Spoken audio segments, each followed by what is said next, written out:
pada Bu Pega yang sudah hadir juga pada hari ini, dan Bu Pega aja ya yang datang pada hari ini, dan teman-teman semua ya. Oke, agenda pada hari ini sebenarnya saya ingin menjelaskan, mensosialisasikan ya mengenai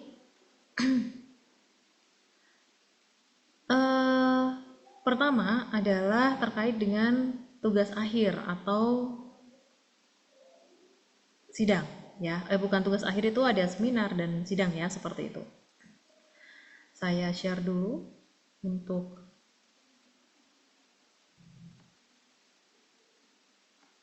jadi ini. Oke, seperti ini. Apakah sudah terlihat? Sudah, Ibu. Sudah, Ibu. Untuk teman-teman yang tugas akhir ya, ini juga perlu dipersiapkan. Untuk teman-teman yang baru juga perlu dipersiapkan dari sekarang, seperti itu ya. Karena sebetulnya untuk persyaratan tugas akhir itu tidak hanya untuk mahasiswa tugas akhir saja, seperti itu ya. Jadi yang ada banyak hal yang harus teman-teman persiapkan ya menuju ke arah tugas akhir. Oke. Untuk kurikulum sendiri ya, ini untuk angkatan 2022 sampai angkatan 2024 ya. Ini tugas akhir ya, itu ada di semester 7 nantinya. Ini meliputi seminar usulan penelitian nantinya yang akan teman-teman ambil sebanyak 1 SKS. Kemudian skripsi ya, kreditnya adalah 5 SKS, seperti itu. Ya, selain itu juga ada mata kuliah yang lain. Kalau misalnya teman-teman masih belum ambil, ya bisa jadi mata kuliah pilihan ya, atau nanti juga KKP ya, atau yang belum KKM bisa diambil di semester 7. Tapi sebaiknya semester 7 ini teman-teman sudah KKM, seperti itu ya. Oke, kenapa tugas akhir itu harus dilakukan? Karena tadi terkait dengan akreditasi, seperti itu ya. Mau baik, ke arah baik sekali atau unggul ya, ini tugas akhir itu sangat menentukan akreditasi dari program studi. Karena apa?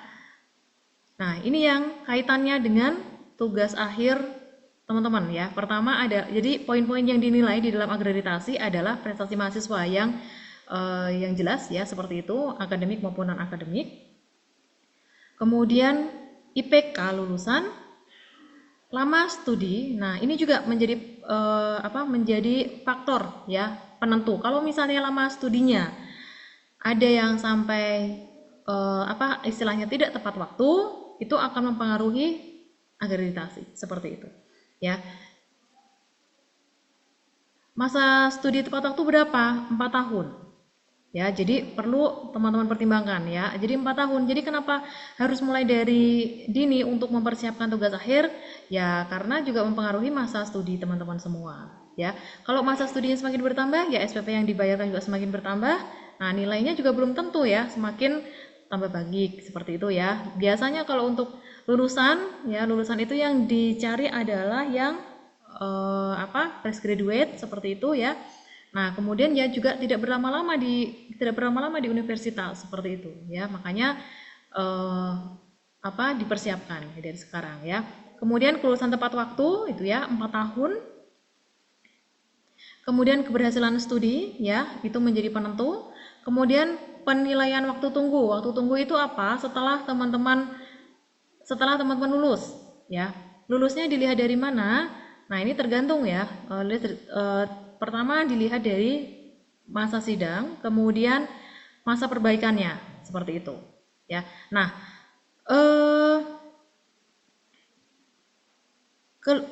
masa dari kelulusan hingga teman-teman mendapatkan pekerjaan yang pertama itu dinilai sebagai waktu tunggu, seperti itu ya. Jadi ketika teman-teman ini setelah sidang tidak segera revisi, tidak segera memperbaiki, artinya kan masa tunggu teman-teman semakin lama nih.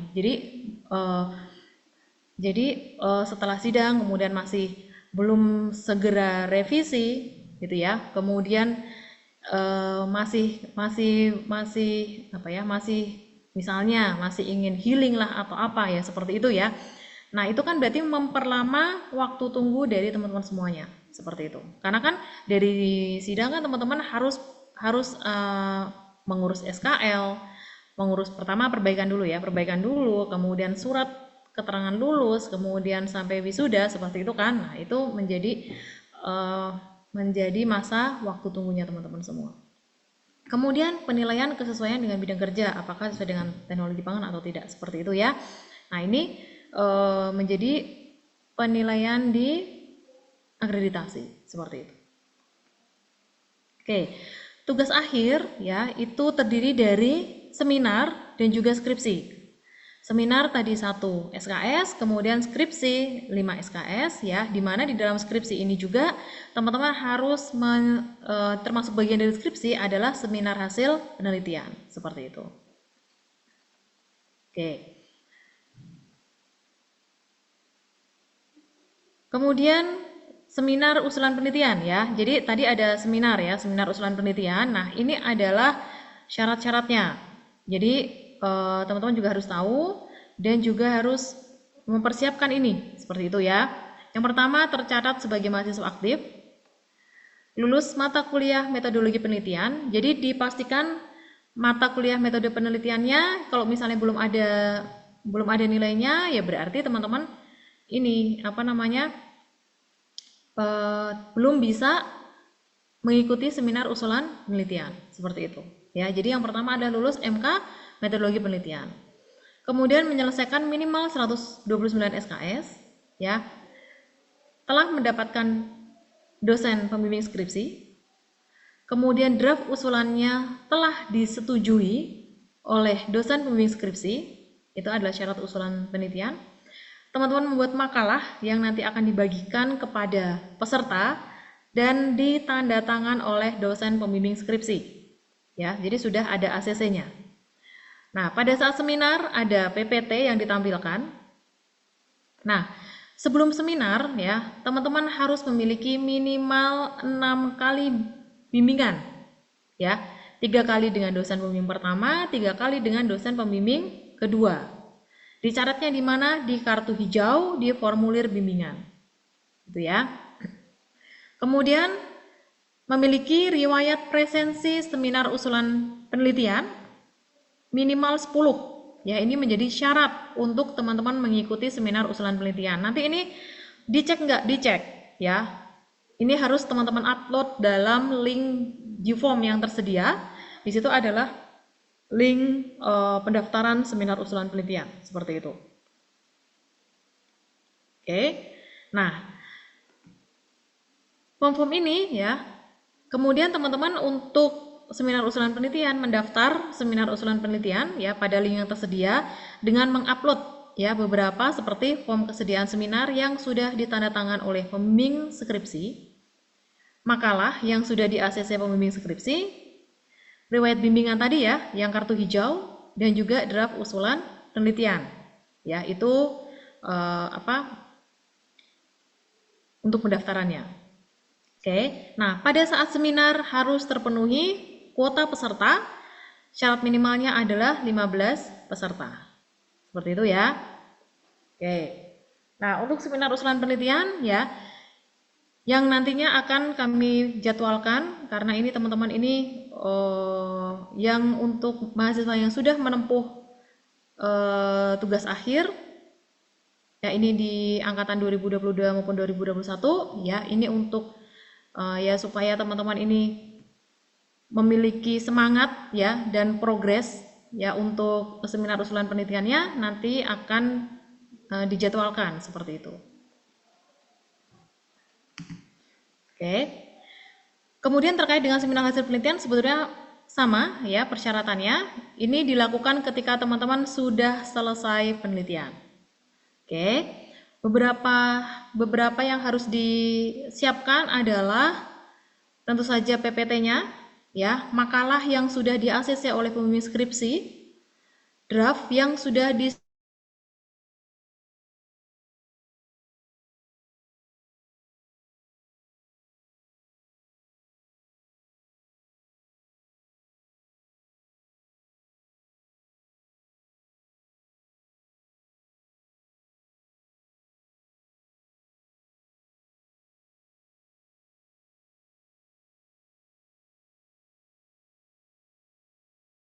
Oke, sepertinya saya lanjutkan lagi ya. Tadi saya sempat keluar.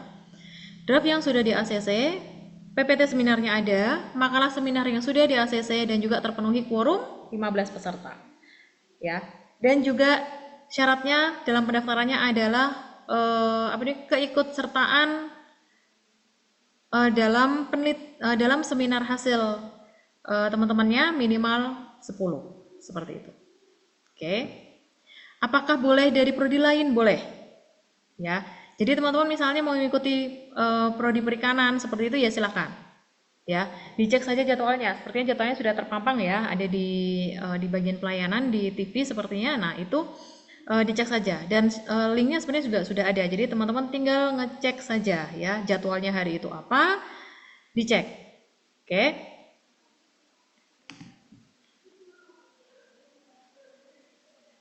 Oke.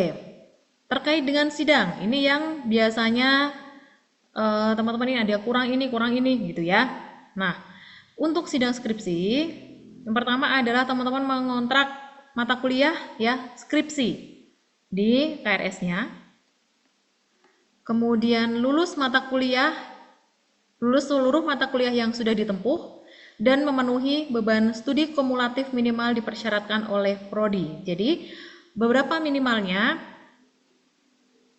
130. Jadi untuk skripsi ini kan 5. Untuk kelulusan teman-teman ini ada 144 SKS, berarti 144 dikurangi 5 berarti 139 minimal sudah ada.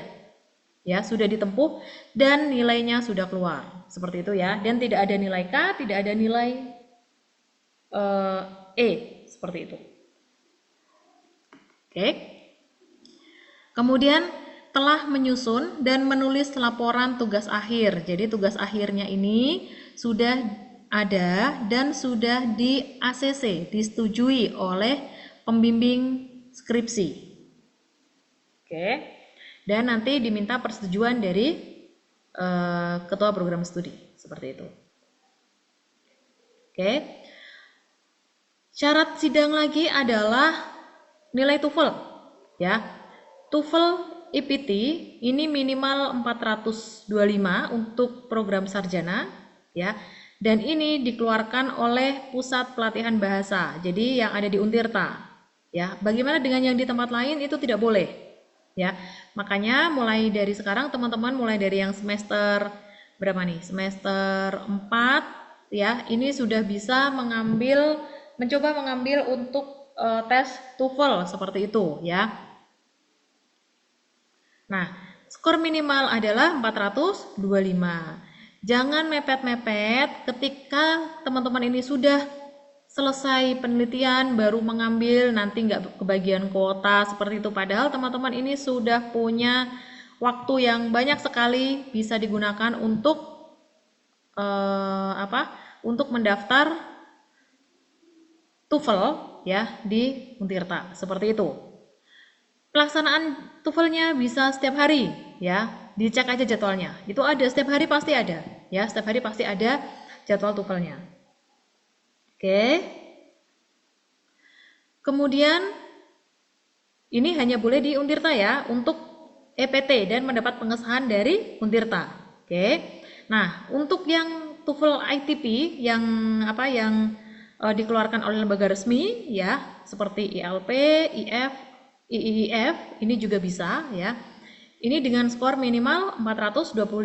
Tapi skor ITP ini ya biasanya lama keluarnya, biasa sampai sebulan. Jadi misalnya hari ini teman-teman daftarnya, kemudian 2 minggu entah 3 minggu setelahnya teman-teman baru tes. Nah, skor itu biasanya 2 minggu setelahnya seperti itu. Jadi memang kalau yang untuk TOEFL yang ITP ya atau IBT yang dari lembaga resmi ya, ini biasanya sertifikatnya keluarnya bisa sampai 1 bulan lebih seperti itu ya.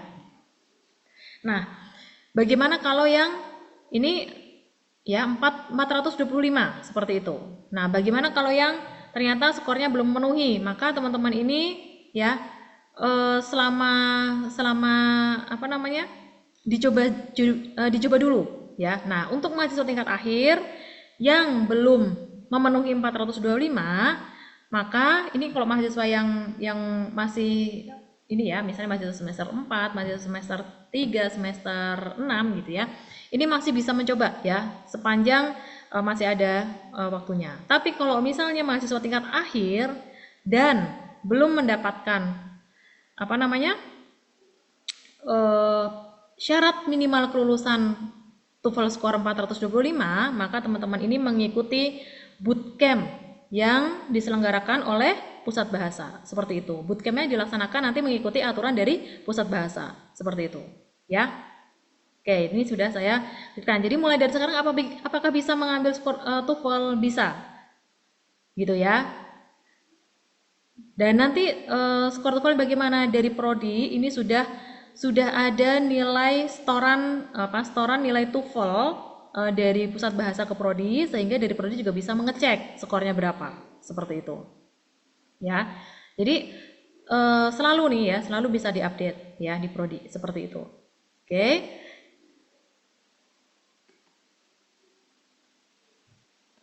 Oke. Persyaratan yang lain ya. Mahasiswa boleh menempuh mata kuliah skripsi ya apabila telah menyelesaikan seluruh mata kuliah. Ya, sekurang-kurangnya 80% dari beban studi kumulatif yang dipersyaratkan. Telah menyelesaikan semua mata kuliah prasyarat skripsi seperti metodologi penelitian dan usulan penelitian ya, seperti itu. Menyelesaikan persyaratan administratif dan akademik ya. Kemudian memiliki kartu tanda mahasiswa, mengontrak skripsi pada KRS-nya, dan juga mendaftar tugas akhir di aplikasi Si Akang, ya, mengikuti prosedur yang ada di dalam Si Akang. Contohnya bagaimana? Teman-teman masuk saja ke aplikasi Si Akang masing-masing, ya. Kemudian di tugas akhir itu teman-teman tambahkan temanya apa. Nanti akan divalidasi oleh prodi, seperti itu.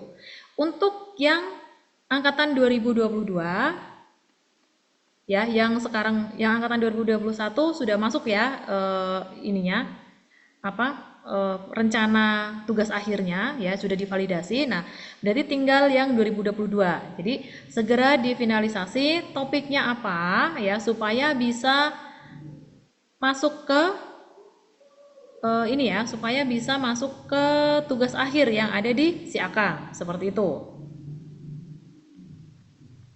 Bentar. Oke ya.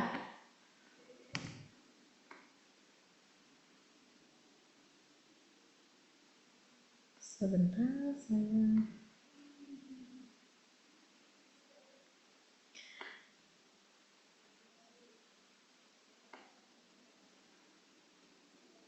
Sebentar, sebenarnya saya harus mengambil charger dulu ya.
Oke, saya lanjutkan lagi.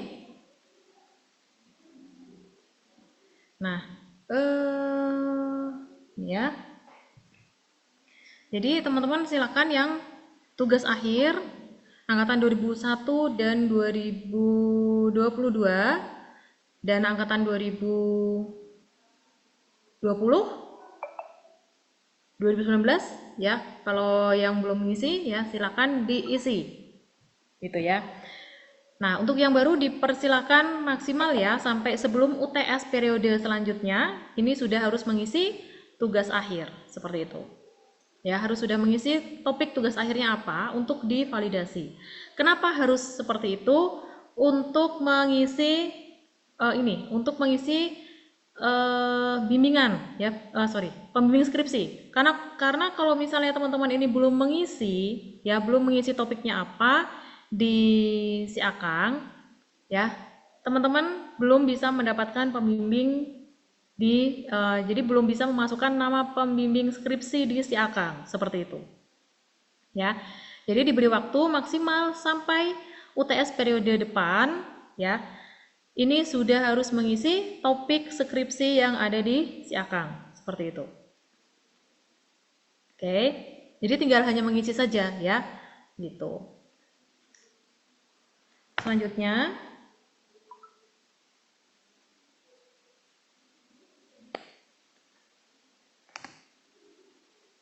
oke, ketentuan-ketentuan lain ya dalam penulisan skripsi. Ya, apabila skripsi tidak dapat diselesaikan dalam satu semester, maka yang pertama, mahasiswa masih diperkenankan menyelesaikan di semester berikutnya dengan mencantumkan kembali pada KRS. Ya, jadi kalau sekarang belum selesai, berarti ya di semester selanjutnya seperti itu ya, teman-teman bisa mengambil lagi mata kuliah skripsi. Nah, jika pada akhir semester tidak dapat menyelesaikan skripsi, maka nilainya adalah K, ya, sehingga ini tidak dapat digunakan untuk perhitungan IP semester ataupun IP kumulatif.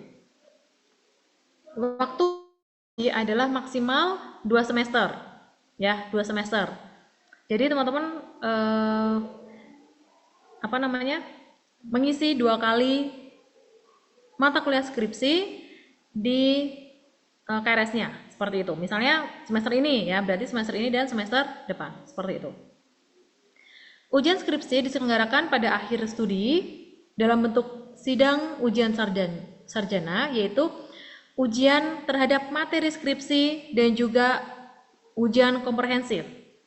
Jadi ya, ketika pada saat sidang teman-teman ditanya mengenai kimia pangan, ya berarti teman-teman ya harusnya paham seperti itu. Jadi tidak hanya materi skripsi saja yang diujikan. Teman-teman misalnya penelitiannya ada tentang edible ya. Nah, kemudian ujiannya adalah misalnya edible dari bahan misalnya hidrokoloid misalnya gitu. Nah, kalau misalnya ditanyakan gugus fungsi ada di hidrokoloid seperti apa dan seterusnya, nah itu harusnya paham, ya. Kalau ditanya dasarnya apa, komponen utama pada bahan ini apa, gitu ya. Ditanyain tentang karbohidrat itu apa ya, seperti itu harus tahu. Jadi tidak hanya materi skripsi saja, tapi ujian komprehensif, oke? Oke, nah kemudian selanjutnya adalah ketentuan lain adalah teman-teman juga bisa mengganti sidang ya dengan publikasi ya. Tetapi ini harus seizin dari pembimbing dan juga penelaah seperti itu. Ya. Nanti syarat-syaratnya itu ada ketentuannya untuk pengganti sidang dengan tugas akhir. Pengganti sidang ya dengan jalur publikasi seperti itu. Oke, ini ada persyaratan umum untuk sidang ya. Pertama dari mengisi topik yang ada di siakang ya, seperti itu. Ya, ini ketika teman-teman masuk ke semester 7 harusnya sudah mulai mengisi tapi diberi batas waktu sampai UTS. Seperti itu ya. Sebentar ya.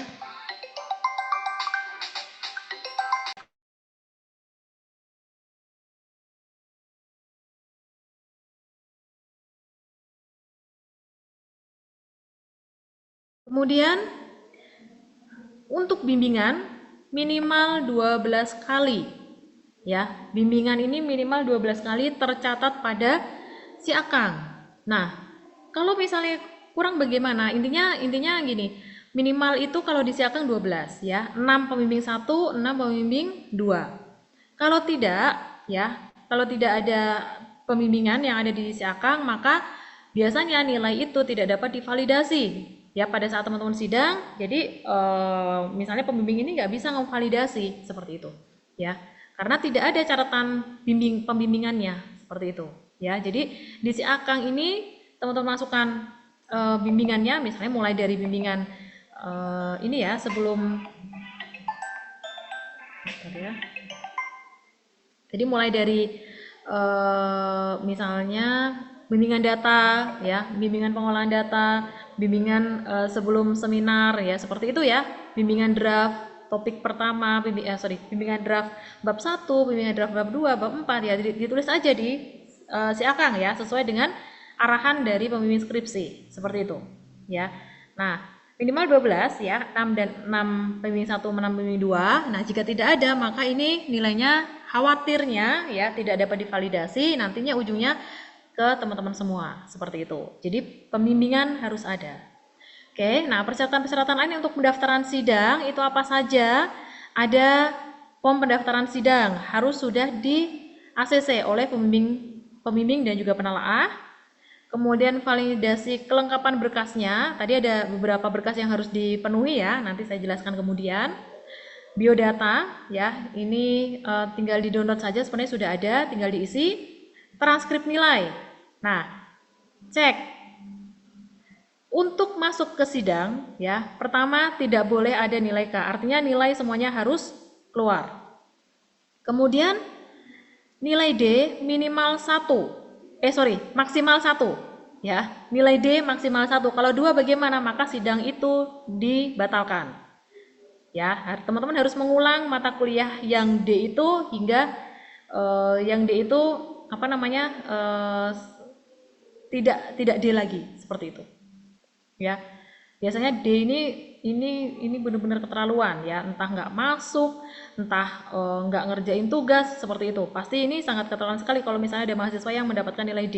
Ya biasanya karena nggak pernah masuk, tidak mengikuti ujian, itu pasti ya, itu nilainya D. Ya, atau ada catatan-catatan lain dari dosen, misalnya nilainya 0 pada saat kalau misalnya ketahuan mencontek gitu ya, misalnya mencontek kemudian nilainya langsung D, nah itu bisa saja terjadi ya. Jadi nilai itu maksimal D ya, itu 1. Oke, kemudian tidak ada nilai E ya, itu untuk persyaratan sidang. Jadi transkrip juga perlu teman-teman perhatikan ya. Dan transkrip ini ditanda tangan, kalau untuk si akang mungkin sekarang masih ketua jurusan ya, tapi sebetulnya kalau transkrip itu wewenangnya BD1. Nanti kita lihat saja ke depan seperti apa. Nah, di bagian kolom paling bawah itu siapa ya yang tanda tangan. Nah, teman-teman minta tanda tangan itu. Ya, kalau untuk angkatan 2018, 2019, 2020 sepertinya itu masih BD1 seperti itu ya. Nah, kemudian surat keterangan bebas laboratorium ya, ini persyaratannya teman-teman minta bebas laboratorium pada kaleb-kaleb yang ada di Tekpang ya.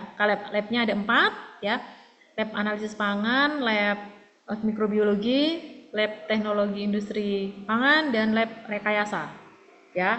Jadi kenapa harus minta surat bebas lab ya, karena ya pertama teman-teman masih ada tunggakan nggak di laboratorium gitu ya.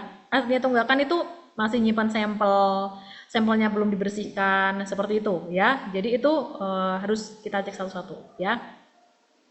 Kemudian tanda bukti penyerahan draft ya dan kesediaan menguji ya, ini untuk pembimbing 1, pembimbing 2 dan penelaah. Surat bebas pustaka ya, teman-teman nanti bisa meminta bebas pustaka dengan menyerahkan buku di perpustakaan fakultas. Seperti itu ya. Menyerahkan buku ya, buku yang terkait dengan teknologi pangan. Nah, surat bebas administrasi ya dari PNBP itu tinggal di WhatsApp saja, nanti teman-teman langsung mendapatkan itu.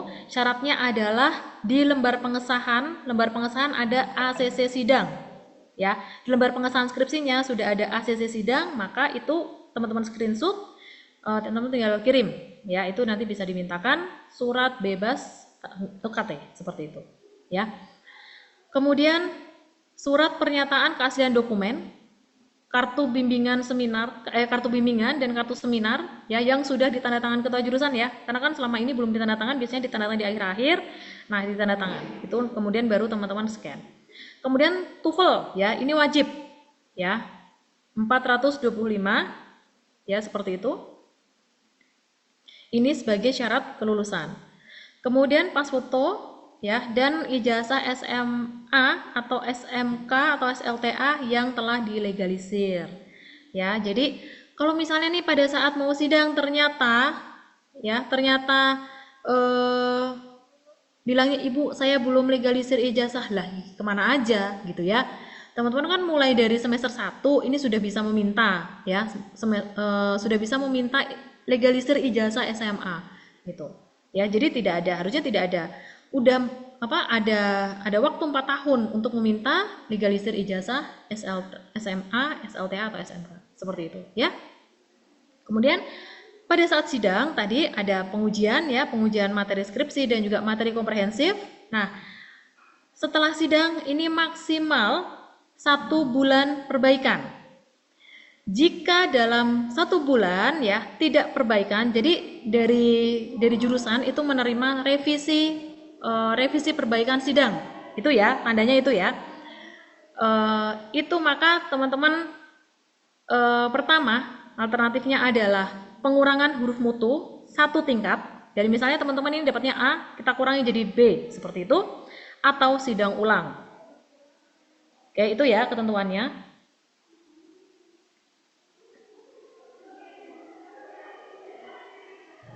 Oke, jadi ada batas waktu untuk perbaikan seperti itu ya. Oke, untuk kelulusan jalur publikasi ya, sama ya persyaratannya, untuk sama dengan sidang ya, tapi yang menjadi pembeda adalah harus publish ya, bukti publikasi. Di sini jurnalnya harus publish ya. Kemudian buktinya dari mana? Ya bukti publish jurnalnya seperti itu ya, yang ada di link namanya adalah OJS ya, di link online jurnal sistemnya. Jadi misalnya mau publikasi di jurnal mana ya enak, misalnya di jurnal Trunojoyo misalnya. Nah, linknya yang teman-teman tempelkan di situ. Jadi dia publishnya kan online. Nah, link yang itu teman-teman tempelkan pada saat pendaftaran JIPOM. Oke. Kemudian yang kedua, hasil telaah mitra bersaringnya. Jadi itu biasanya bisa kita download ya, di OJS itu kita bisa download telaah mitra bersaringnya seperti apa. Kemudian letter of acceptance biasanya dikirim melalui email ya, itu menjadi syarat untuk jalur publikasi seperti itu ya. Dan yang lain-lain sama seperti sidang ya. Tadi yang berbeda adalah hanya validasi sidang dan lain-lain. Jadi persyaratan itu yang tidak ada di dalam jalur publikasi. Oke. Nah, untuk mahasiswa yang menempuh jalur publikasi tentu saja harus disetujui oleh pembimbing skripsi dan juga penelaah. Nah, kemudian tetap menulis skripsi. Ya, jadi masih tetap harus menulis skripsi seperti itu. Oke, ini ada panduan skripsinya ya. Oke, cukup ya untuk skripsi dan juga tugas akhir. Sekarang untuk yang magang ya. Nah, untuk yang magang sesuai dengan magang ini bisa magang mandiri ya, ada juga magang MBKM, magang berdampak, magang MSIB, dan sekarang ada yang magang BRIN ya. Ini bisa teman-teman ikuti gitu ya. Kemudian apakah bisa dikonversi? Nah, untuk magang mandiri ya silakan sesuai dengan ketentuan.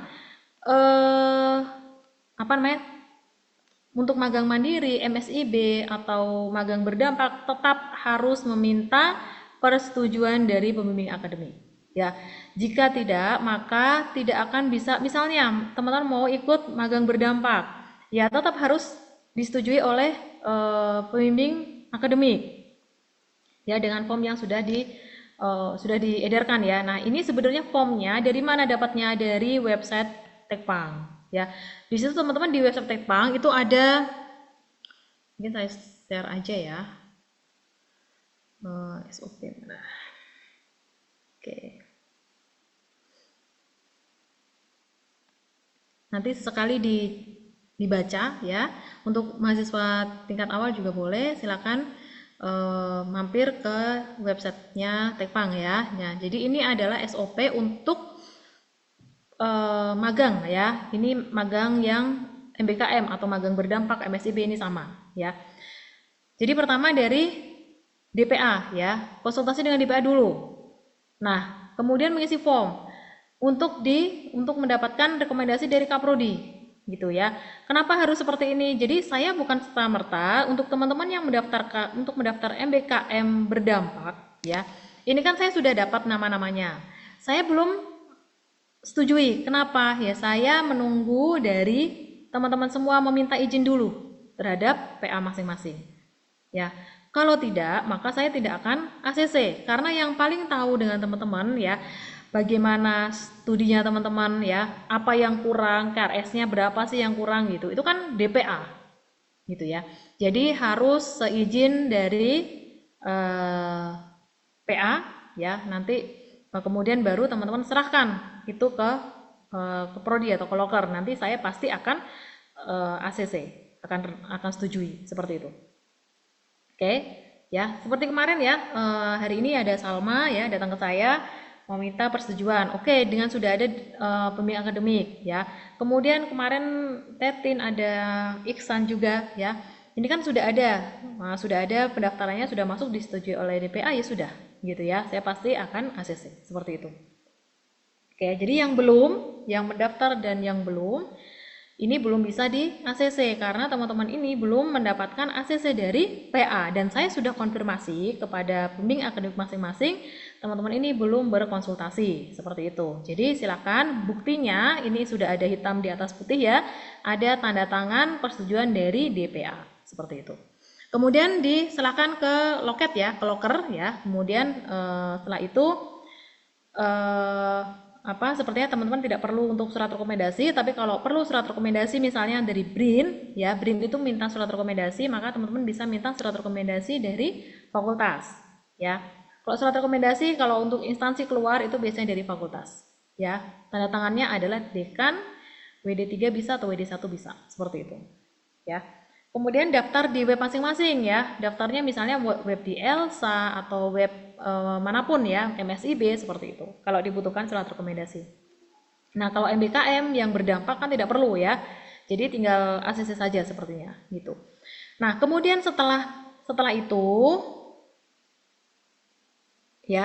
bagaimana ya, surat yang tadi, surat rekomendasi ya, jika sudah ada maka di-upload ya pada form yang tersedia seperti itu ya. Kemudian silakan teman-teman masing-masing melakukan kegiatan magangnya ya. Nah, setelah selesai magang, bagaimana? Maka teman-teman ini harus membuat laporan magangnya, entah magang BRIN, entah magang berdampak ya, magang MSIB, harus membuat laporan dan tanda tangan pembimbing lapang yang ada di sana. Ya, diketahui oleh pembimbing lapang di sana artinya apa? Berarti semua laporan yang teman-teman sampaikan kepada universitas ini sudah diketahui oleh pembimbing lapang dan sudah di-ACC isinya. Seperti itu. Kemudian selesai ya. Jadi ini di-upload semuanya di mana? Ini ya, Tekpang Paperta Untirta ACID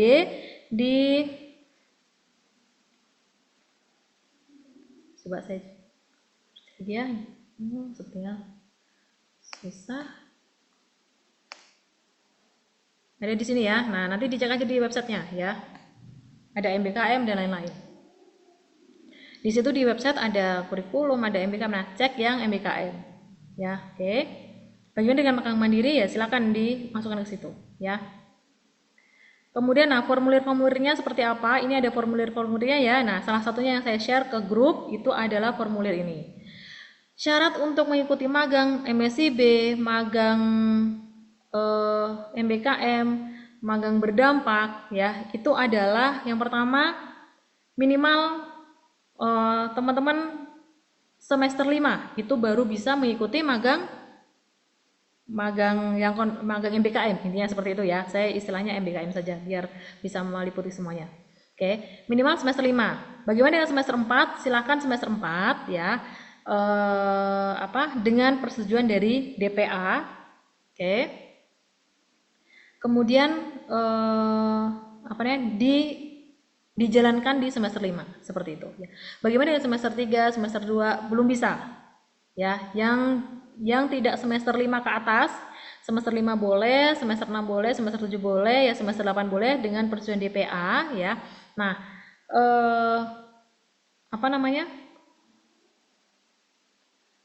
untuk yang selain itu maka tidak boleh ya. Di bawah misalnya ada yang semester 3, semester 2, semester 1 tidak boleh.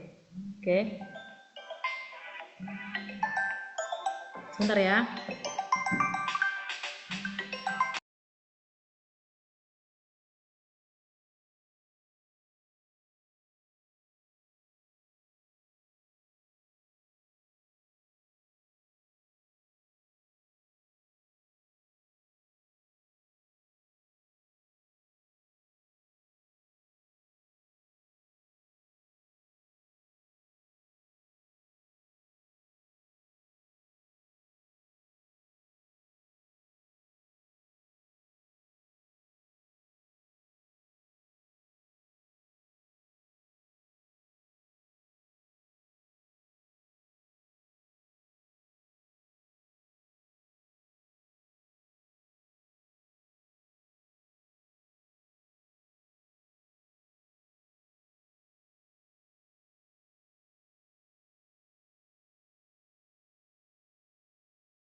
Ibu, mohon maaf, mic-nya belum nyala. Oke ya, jadi yang intinya adalah teman-teman harus mendapatkan rekomendasi dari DPA ya, seperti itu. Nah, untuk magang penelitian sepertinya masih teman-teman bisa ya. Magang penelitian ini teman-teman harus mendapatkan juga dari pembimbing skripsi, seperti itu. Ya, misalnya mau penelitian di industri ya, seperti itu dengan topik yang sudah disetujui oleh DPA itu boleh, silahkan ya. Oke. Selanjutnya,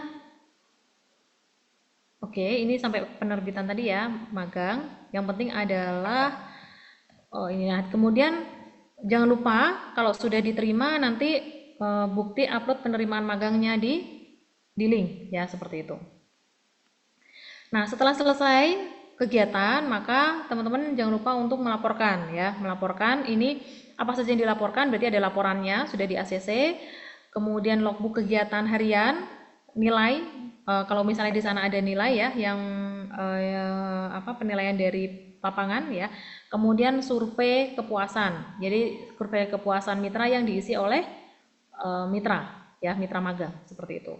Oke, untuk yang magang mandiri ya, magang mandiri ini selama kegiatannya itu misalnya tidak double kegiatan dan diketahui oleh DPA ya, maka silakan ya, kecuali untuk semester 1, 2, 3 ya, semester 1, 2 dan 3 dan 4 ya, seperti itu. Ya, tetap ya untuk magang adalah minimal di semester 5 ya, pelaksanaannya semester 5 seperti itu. Oke, jadi kalau untuk yang daftar semester 2 maka belum bisa di ACC karena itu masih di awal sekali, teman-teman belum mendapatkan eh, knowledge tentang teknologi pangan seperti itu ya. Nanti di sana mau analisis apa gitu ya, teman-teman belum mendapatkan misalnya mau uji mikrobiologi atau mau menganalisis tentang pengendalian kualitas gitu kan, jadi kan belum memahami itu ya, maka semester 1, 2, 3, 4 itu masih belum boleh. Oke, gitu ya. Nah, tadi ada yang bertanya tentang magang mandiri ya. Tadi silakan ya, magang mandiri silakan di luar bulan Januari ke Februari ya. Tapi dengan yang bisa diakui KKP itu ketika tadi semester 5 ke atas. Oke, seperti itu ya. Persyaratannya sama. Oke. Mungkin itu. Oke, satu lagi ya. Untuk teman-teman semua. Jadi, ini sebenarnya SOP yang sudah berjalan selama selama dari dulu ya, gitu. Ketika teman-teman ini mengambil KRS, ya, mengambil KRS, minta kan teman-teman mengambil KRS itu kan biasanya bimbingan dulu, ya kan? Jangan sampai tidak bimbingan. Oke. Kemudian yang kedua, meminta persetujuan di KRS-nya, ya, dan memprint out, ya, memprint out, kemudian minta tanda tangan ditanda tangan dahulu, ya, kemudian minta tanda tangan dari bimbing akademik, kemudian baru minta persetujuan dari ketua program studi, seperti itu, ya. Ini selalu berjalan seperti itu, ya. Termasuk transkrip, ya. Transkrip itu begitu teman-teman ini sudah mendapatkan, biasanya untuk apa? Untuk daftar magang, untuk daftar beasiswa, untuk daftar KKP, untuk daftar KKM itu perlu transkrip. Oke. Nah, alangkah baiknya ya dari awal itu teman-teman itu sudah membuat misalnya nih buat kopian ya, membuat kopian 2 atau 3 nanti digunakan pada saat mendatang. Itu kan sebenarnya tidak ini ya, tidak merepotkan dan juga sebenarnya akan lebih persiapannya kan akan lebih jauh-jauh hari itu sudah ada gitu. Ya kan? Karena kita tidak pernah tahu ya. Misalnya kita mau minta tanda tangan WD1, WD1-nya sedang ada tugas keluar gitu. Nah, itu kan teman-teman ini batas waktunya sementara batas waktunya itu selalu mepet. Gitu kan? Biasanya pembukaan beasiswa, pembukaan magang ya, KKM, KKP itu kan teman-teman selalu minta tanda tangan pada saat sudah dibuka seperti itu ya. Jadi manajemen resiko di teman-teman sendiri itu harus dibangun ya, dibentuk.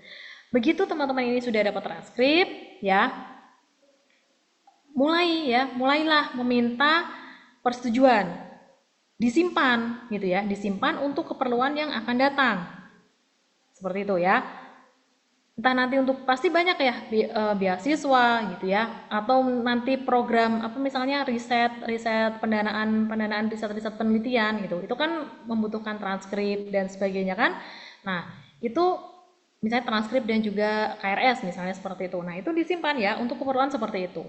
Saya rasa nggak akan memberatkan sih kalau misalnya kita membuat punya cadangan gitu ya, 2 misalnya kita simpan untuk keperluan yang akan datang seperti itu. Ya, jadi jangan mepet-mepet. Seperti juga yang lain-lain, jangan mepet-mepet untuk untuk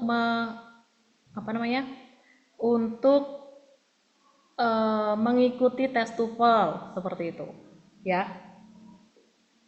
Nanti pada saat dibutuhkan ternyata syaratnya kurang. Jadi hanya karena syarat administratif saja ya, teman-teman belum bisa mengikuti misalnya sidangnya telat atau seperti apa. Seperti itu.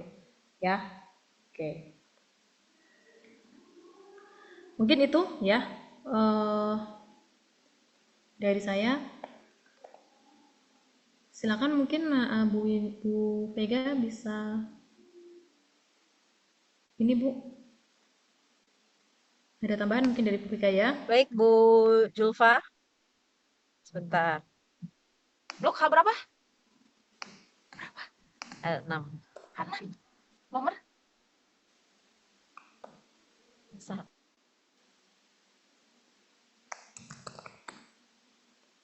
Sudah terlihat ya, teman-teman?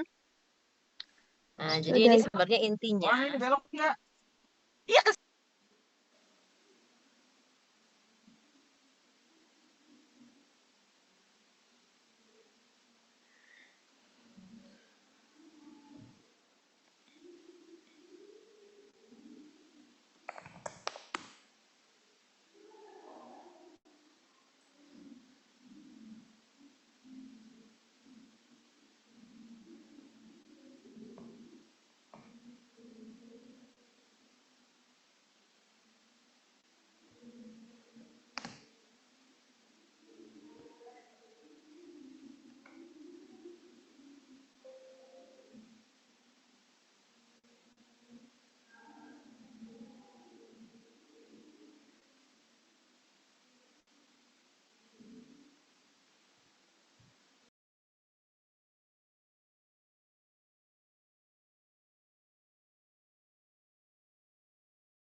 Baik, ini lanjutannya. Tadi saya ke unmute ternyata. Ini adalah etika dalam bimbingan ya, teman-teman. Jadi yang pertama itu ketika kalian menghubungi dosen itu harus menyebutkan, harus perkenalan dulu awalnya ya. Jadi menyebutkan nama, kalau misalnya mau konsultasi terkait dengan apa namanya, diskusi untuk topik dan lain-lain itu harus menyebutkan nama, kemudian apa namanya, memberitahu pembimbing yang keduanya siapa. Kemudian kalau mau ada diskusi rencana penelitian ya silahkan ditanyakan kesediaan waktu gitu ya untuk bisa melaksanakan diskusi penelitian ya. Kemudian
kemudian yang kedua, ini kalian bisa lihat PPT saya nggak sih? Kok saya nggak bisa lihat PPT saya di... Bisa, Oh Bos. ini ya, sebentar ya. Kemudian selanjutnya itu adalah, eh ada kan ya dosen yang melakukan pembimbingan secara eh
maaf ya saya kelempar. Oke, lanjut ya. Jadi ketika dosen itu sudah memberitahu bahwa ujian bertemunya bisa di hari Selasa gitu ya, tidak usah lagi nanya jam berapa ya, datang saja dari pagi. Jadi saya tuh kami tuh selalu melihat sisi effort mahasiswa gitu loh ya. Jadi ketika kalian harus tahu pasti jamnya sekian apa, itu kayak seolah-olah kalian tidak mau berusaha untuk menunggu ya gitu. Jadi kalau misalnya memang apa namanya ingin bertemunya minggu depan, ya minggu sebelumnya itu kalian harus menghubungi apakah minggu depan bisa ditemui. Jadi nggak tidak mendadak gitu ya. Jadi eh, pokoknya intinya kami dosen itu sangat melihat effort mahasiswa. Jadi kalau misalnya mahasiswa mau enaknya saja itu sudah ada nilai minus ya dari kami gitu. Nah, kemudian ada senyum salam sapa. Jadi ini juga yang sering dibicarakan ya. Senyum salam sapa itu eh, tidak hanya ke pembimbing. Paham ya? Jadi ketika ada memang dosen lain kan kalian kenal dengan dosen tersebut. Mbok ya disapa gitu kan. Nah, itu etika-etika itu bukan hanya baik saja ke pembimbing tapi ke dosen yang lain juga ya. Jadi sebenarnya mengajarkan etika secara umum sih sebenarnya ya. Bukan kami ingin dihormati, tidak, tapi kita mengajarkan etika secara umum, sehingga bagaimana caranya ketika kalian selesai sarjana, itu etika itu tetap terjaga, terbawa sampai kalian kerja gitu ya. Kemudian berpakaian rapi, sopan, tidak menggunakan sandal dan kaos, menggunakan bahasa Indonesia yang baik dan benar. Itu untuk yang offline. Kemudian untuk yang online itu join tepat waktu. Nah, ini juga terkait dengan waktu ya, join tepat waktu, menyalakan kamera, tidak di off kan. Kemudian eh, s- tetap memberikan salam, sapa gitu ya, yang secara sopan. Kemudian digunakan bahasa Indonesia yang baik dan benar ya. Karena kan kalian sudah belajar komunikasi dengan Bu Ines ya. Nah, itu diterapkanlah dengan baik di sini. Kemudian cara menghubunginya ya, sebaiknya mengirim pesan singkat atau WhatsApp itu pada jam kerja ya, karena kan namanya dosen juga manusia butuh istirahat. Ketika kalian terus gempur dengan chat di hari istirahatnya juga kasihan juga gitu kan. Kalian juga kadang kalau misalnya mau apa namanya ya, beberapa dosen memang punya karakteristik yang berbeda-beda ya. Nah, nanti silahkan kenali karena kan kalian sudah 4 tahun nih mengenal dosen pembimbing kalian, dosen-dosen Tekpang. Nah, itu silahkan dikenali karakteristiknya. Em, bisa nanya ke kakak tingkat gitu ya. Itu itu sangat penting menurut saya untuk bisa mengenali karakteristik setiap dosen ya. Kemudian bagaimana menghubunginya, menuliskan salam di awal pesan, menuliskan identitas kalian seperti biasa, karena pembimbing dosen itu memiliki mahasiswa bimbingan yang banyak ya. Jadi kalau misalnya kalian tidak ada identitas, ini siapa gitu kan? Kemudian menuliskan keperluannya mau apa, kemudian bilang terima kasih ketika di akhir. Ya, kemudian itu yang lewat WA. Kemudian bisa juga kalian menghubungi melalui email. Tata caranya sama aja, ada identitas, ada salam, ada isinya jelas tentang apa, dan di akhir diakhiri dengan kata terima kasih, gitu ya, email. Nah, kemudian biasanya kalau setelah email tuh confirm juga sih by WA, katakan bahwa kalian sudah mengirim email, mengirimkan mengenai progres, misalnya gitu ya, penelitian, atau topik, sinopsis dulu, penelitian, dan lain-lain gitu ya. Nah, kemudian hal lain yang perlu diperhatikan juga kalian bisa membawa draft pertemuan sebelumnya. Bila tidak membawa, maka bimbingan tidak dapat dilaksanakan biasanya untuk beberapa dosen ya. Jadi kalian wajib membawa draft pertemuan sebelumnya untuk bisa di cross check apakah kalian sudah betul merevisi atau belum. Nah, karena dulu masih menggunakan kartu bimbingan, sekarang kan sudah pakai siakang. Jadi di siakang harus diisi dulu rencana apa pembimbingannya. Rencana waktu bimbingannya harus diisi dulu di siakang, nanti di-approve oleh dosen. Di-approve-nya bisa saat jadi kalian H-1 tuh bisa apa namanya? Melakukan penjadwalan ya kepada dosen. Kemudian di-approve nanti sama dosen bisa pas hari H ketika bimbingan atau setelahnya. Kemudian bila penelitian sedang berlangsung, wajib memberikan laporan mingguan, bisa lewat WA, bisa lewat email. Nanti prefer dosen mau yang mana. Ya, silakan ditanyakan. Progresnya itu wajib ya. Jadi jangan ujuk-ujuk kita dosen nggak tahu apa-apa, tiba-tiba kalian sudah selesai. Nah, kemudian ketika seminar hasil banyak yang salah. Ya, dan itu harus diulang. Hati-hati. Jadi progres, rencana, penelitian itu harus selalu didiskusikan dengan dosen pembimbing ya. Draft UP itu harus diberikan 1 minggu sebelum pelaksanaan. Draft UP, seminar hasil sidang harus diberikan 1 minggu sebelum pelaksanaan. Yang terakhir adalah harus usulan penelitian dulu sebelum memulai penelitian. Ini camkan untuk anak-anak yang biasanya penelitian di luar kampus, kayak di BRIN atau mungkin di industri. Jangan sampai kebablasan kalian karena di target misalnya ya, dari BRI-nya harus selesai ini, tapi tetap harus usulan penelitian terlebih dahulu, diskusikan dengan dosen pembimbing. Nah, ini beberapa yang saya rangkum gitu ya dari chat-chat mahasiswa. Jadi, contoh-contoh yang tidak sopan adalah kalian menentukan sendiri waktu bimbingannya. Apakah besok saya bisa bla bla bla bla? Ah, besok, nah itu yang salah. Apakah hari Kamis saya bisa bla bla? Apakah besok pagi saya bisa bla? Nah, itu yang salah ya. Tolong tanyakan kesediaannya. Katakan apakah minggu depan ibu bisa hari apa ibu bisa ditemui, kan gitu lebih enak ya. Jadi tidak menentukan hari atau waktu bimbingan sendiri. Yang kedua, memaksa dosen untuk bimbingan hari itu juga. Karena kadung kalian udah di kampus, kemudian tidak ada janjian, kalian memaksa untuk dosen memberikan bimbingan. Itu nggak bisa juga kayak gitu ya. Jadi paling tidak ada apa namanya janjian ya. Kemudian tidak melaporkan progres, tiba-tiba meminta tanda tangan. Nah, itu juga salah.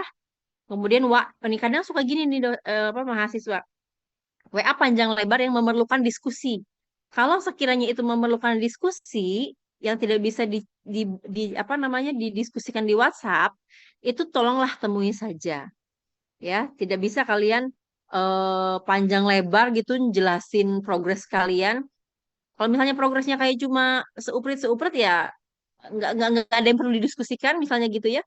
It's okay melalui WA ya atau email. Tapi kalau harus ada yang didiskusikan, dosen harus memberikan masukan A, B, C, D, itu sebaiknya lewat bertemu langsung ya. Kemudian untuk memaksa dosen untuk memberikan tanda tangan online ini jelas salah ya.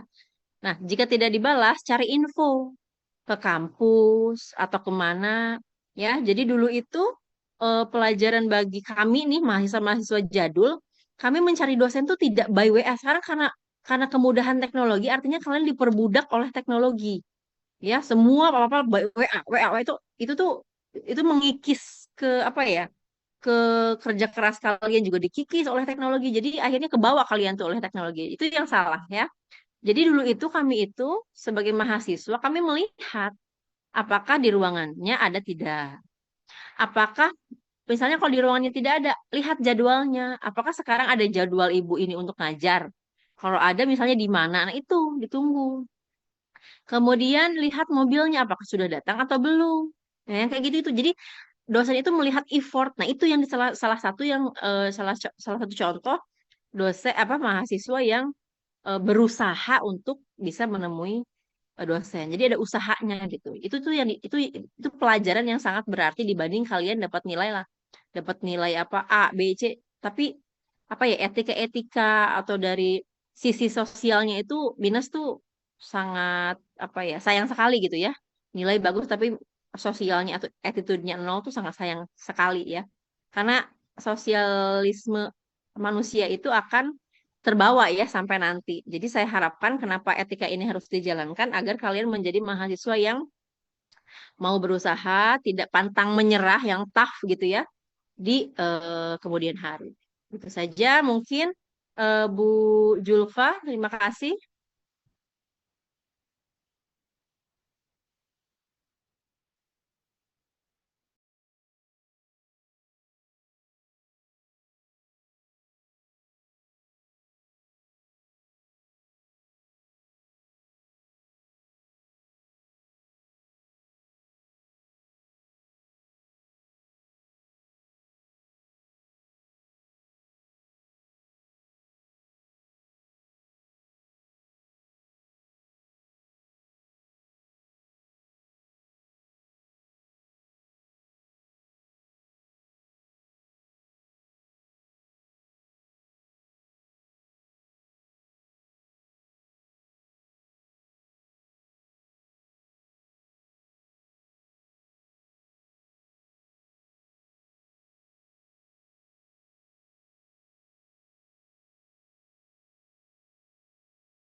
Ini Bu Julfanya kayaknya nggak ada ya teman-teman. Bentar ya, kalau misalnya Mau disudahi nih, khawatir Bu Julfa ingin menyampaikan sesuatu lagi sebentar, saya telepon dulu.